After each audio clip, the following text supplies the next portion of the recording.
Okay, last వీడియోలో మనం RQ carbohydrates, proteins, లిపిడ్స్లో ఆర్క్యూ వాల్యూ ఎలా ఉంటుందో ఫినిష్ చేసుకున్నాం.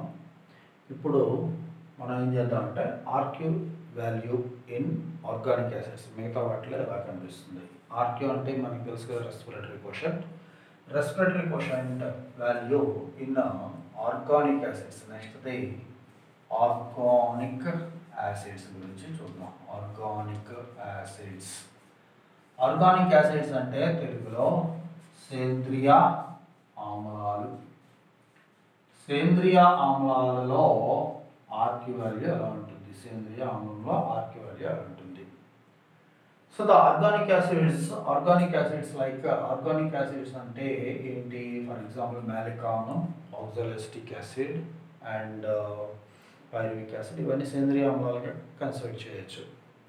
ఫర్ ఎగ్జాంపుల్కి మ్యాలిక్ యాసిడ్ కానీ తీసుకున్నట్లయితే malic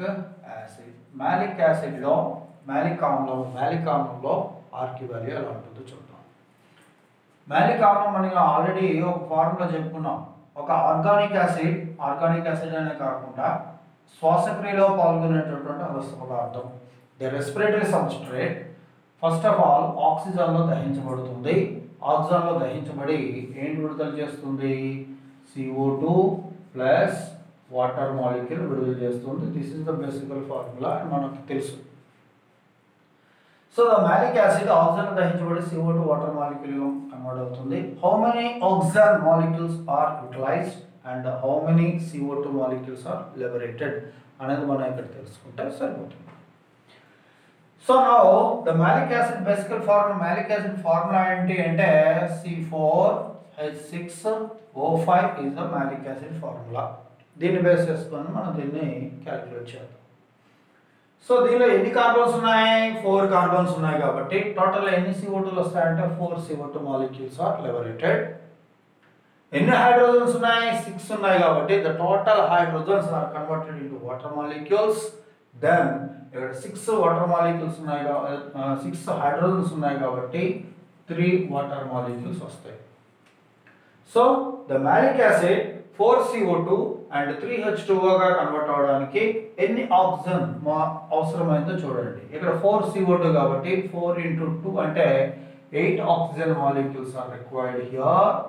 4 into 2 and 3 water molecules, 3 oxygens ఇక్కడ అవసరమయ్యే water molecules. Totally 11 oxygen is required here. 11 oxygens కి ఆల్రెడీ దీనిలో ఎన్ని ఆక్సిజన్స్ ఉన్నాయి? 5 ఉన్నాయి. మ్యాలిక్ యాసిడ్ లో 5 ఆక్సిజన్స్ ఉన్నాయి. 5 ఆక్సిజన్ మాలిక్యూల్స్ తీసిస్తే ఇంకా రిమైనింగ్ 6 ఆక్సిజన్ మాలిక్యూల్స్ ని అట్మాస్ఫియర్ లో తీసుకుంటుంది, వాతావరణం తీసుకుంటుంది దీన్ని శ్వాసక్రియ వరకు. సో 6 ని ఏం చేయొచ్చు? ఆల్టర్నేట్ 6 ని ఏం చేయొచ్చు అంటే 2 గా మార్చినట్లయితే 3 oxygen molecules are required. So the total formula ఏంటి? C4H6O5 plus 3O2 gives rise to 4CO2 plus 3H2 plus energy వస్తుంది.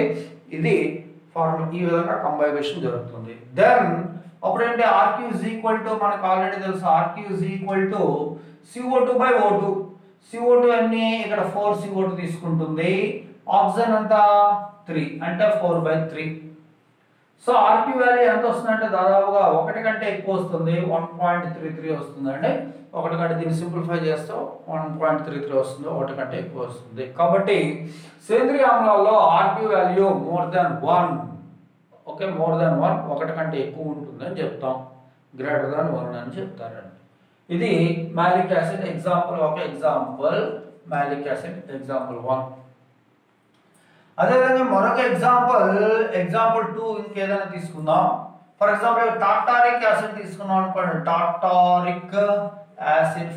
టార్టారిక్ యాసిడ్ తీసుకోండి. ద టార్టారిక్ యాసిడ్ చింతపండులో ఉన్నటువంటి టామరిన్ యాసిడ్ అంటే tartaric acid. The tartaric acid formula దీనిలో కూడా 4 కార్బన్లు ఉంటాయి. C4H6O6 formula కలిగి ఉంటుంది. C4H6O6 ఉంటుంది. సో దీన్ని సింప్లిఫై చేస్తాం అనుకోండి. C4H6O6 ప్లస్ ఆక్సిజన్ లో దహించబడుతుంది అండ్ CO2 విడుదలవుతుంది అండ్ వాటర్ మాలిక్యూల్ ఫామ్ అవుతుంది. సో నా దీన్ని సింప్లిఫై చేస్తే 4 కార్బన్స్ ఉన్నాయి కాబట్టి 4 CO2 వస్తాయి, 6 హైడ్రోజన్స్ ఉన్నాయి కాబట్టి ఏంటవుతుంది 3 వాటర్ మాలిక్యూల్స్ సేమ్ దీనిలాగే వస్తుంది. సో టోటల్ 4 CO2 3 H2O కాబట్టి 11 oxygen molecules are required. But here ఈ టాటారిక్ యాసిడ్ లో 6 కార్బన్స్ ఉన్నాయి, మాలిక్ యాసిడ్ లో అయితే 5 కార్బన్స్, ఇక్కడ 6 ఉన్నాయి కాబట్టి 6 కార్బన్స్ తీసేసినట్లయితే 6 ఆక్సిజన్స్ తీసేసినట్లయితే టోటల్ ఇంకా వాతావరణం నుండి ఎన్ని ఆక్సిజన్స్ కావాలి, దీనికి 5 ఆక్సిజన్స్ ఆర్ రిక్వైర్డ్. 5 ఆక్సిజన్స్ వాతావరణం నుండి తీసుకుంటుంది. సో 5 బోల్ O2 లో మార్చినట్లయితే 2.5 లేదా 2.5 ఆక్సిజన్స్ అవసరం.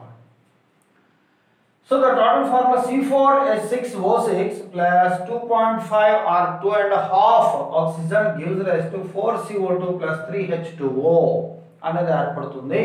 Now the RQ is equal to CO2 by O2. CO2 అంతా 4 by 2.5 is equal to దీన్ని సింప్లిఫై చేస్తే దాదాపు 1.6 వాల్యూ వస్తుంది. RQ value 1.6 in tartaric acid. ఈ విధంగా బ్యాలెన్స్ చేసుకోవాలి. మరొక organic acid for example 3 another example 3 మరొక తీసుకున్నట్లయితే ఆక్సాలిక్ యాసిడ్ తీసుకున్నాం అనుకోండి, COOH twice is oxalic acid తీసుకోండి. ఆక్సాలిక్ ఆమ్లం యొక్క oxalic acid formula COOH twice. ఇది ఆక్సిజన్ లో దహించబడుతుంది, ఆక్సిజన్ లో కంబస్ట్ అవుతుంది, కంబస్ట్ ఏంటి రిలీజ్ అవుతుంది CO2. ఇదంతా జనరల్ గా మనం రాసుకునేదే వాటర్ మాలిక్యూల్ ఫామ్ అవుతుంది. నా how many CO2 COH twice కాబట్టి 2 CO2లు ఉంటాయి, అంటే 2 కార్బన్స్ ఉన్నాయి కాబట్టి 2 CO2లు వస్తాయి. హైడ్రోజన్స్ ఉన్నాయి 2 ఉన్నాయి కాబట్టి 1 H2O molecule only 1. Then 2 CO2 and 1 H2O అంటే 2 CO2 అంటే 4 ఆక్సిజన్. ఈ విషయంలో 4 ఆక్సిజన్ ప్లస్ 1 ఆక్సిజన్ లో అంటే వాటర్ మాలిక్యూల్ ఒకటి కలిపితే టోటల్ ఎన్ని వచ్చాయంటే 5 oxygen molecules are required for the formation of 2 CO2 and 1 H2O. 2 CO2లు 1 H2O ఏర్పడడానికి 5 ఆక్సిజన్స్ అవసరం. ఆల్రెడీ దీనిలో ఉన్నటువంటి ఆక్సిజన్స్ ఎన్ని ఉన్నాయి, దీనిలో ఆక్సిజన్స్ చూస్తే 2 COOH ట్వైస్ కాబట్టి total 4 oxygens are present in a substrate. Total 4 ఉన్నాయి, 4 తీసేస్తే ఇంకా వాతావరణం నుండి 1 ఆక్సిజన్ మాత్రమే గ్రహిస్తుంది. ఓన్లీ 1 ఆక్సిజన్ మాలిక్యూల్ మాత్రమే అబ్జర్వ్ చేసుకుంటుంది, 1O. దీన్ని మనం O2 లో కన్వర్ట్ చేస్తే హాఫ్ O2 అని రాసుకోవచ్చు, లేదా 0.5 O2, 0.5 O2 లేదా హాఫ్ O2 అని రాయొచ్చు. సో ఇప్పుడు ఫార్ములా ఏంటి, COOH twice plus half O2 gives rise to 2 CO2 plus H2O. ఈ హాఫ్ అనేది రాసే బదులు దీని అంతటిని ఈ ఈక్వేషన్ అంతటిని 2 చే మల్టిప్లై చేసి కూడా మనం సింపుల్గా చేయొచ్చు. బట్ 2తో మల్టిప్లై చేసినట్లయితే 2తో గుణించినట్లయితే 2 COOH ట్వైస్ ప్లస్ హాఫ్ ని 2తో గుణిస్తే 1 oxygen gives rise to 4 CO2 and 2 H2O అని రాసుకోవచ్చు. బట్ ఎలాగైనా రాయొచ్చు వస్తుంది. now the RQ is equal to, ఇప్పుడు RQ వాల్యూ అంటే RQ is equal to CO2 by O2. CO2 ఎంత 2 by O2 ఎంత 0.5 లేదా 1/2 అని రాయొచ్చండి. దీన్ని సింప్లిఫై చేస్తే is equal to therefore 2 into 2/1 2/1/2 అనేది భిన్నం తిరగబడుతుంది. 2 into 2/1 is equal to 4. So the RQ value is 4 in organic acids, organic acid in an oxalic acid. So oxalic ఆమ్లంలో 4 is the value, RQ value. So దీనిని బట్టి ఏంటి, the organic acid సేంద్రియ ఆమ్లాల్లో RQ value more than 1, ఒకటి కంటే ఎక్కువ ఉంటుంది. ఓకేనా, greater than 1 ఉంటుంది, more than unity అని పిలుస్తాం. సో ఈ విధంగా ఉంటుంది. సో what happens, ఇక్కడ ఏం తెలుస్తుందంటే రెస్పిరేషన్ శ్వాసక్రియలో విడుదలైనటువంటి CO2 కంటే వినియోగించబడినటువంటి ఆక్సిజన్ తక్కువ ఉంటుంది అని అర్థం. సో దీని మీనింగ్ ఏంటి, ఇక్కడ మనకి ఏంటి అర్థమవుతుంది, ఈక్వేషన్స్ అన్నింటిని బట్టి విడుదలైనటువంటి CO2 కంటే వినియోగించుకునేటటువంటి ఆక్సిజన్ తక్కువగా ఉంటుంది.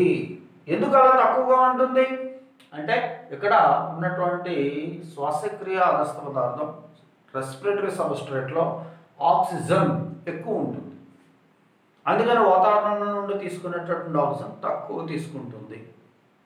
అంటే మోర్ ఆక్సిజన్ లెస్ కార్బన్ అనేది ఈ సబ్స్ట్రేట్స్లో ఉండడం వల్ల. ఫర్ ఎగ్జాంపుల్ మాలిక్ యాసిడ్ తీసుకున్నారనుకోండి, C4O5 అంటే ఇక్కడ ఆక్సిజన్ ఎక్కువగా ఉంది, సింగిల్ ఆక్సిజన్ ఎక్కువగా ఉంది ఇక్కడ.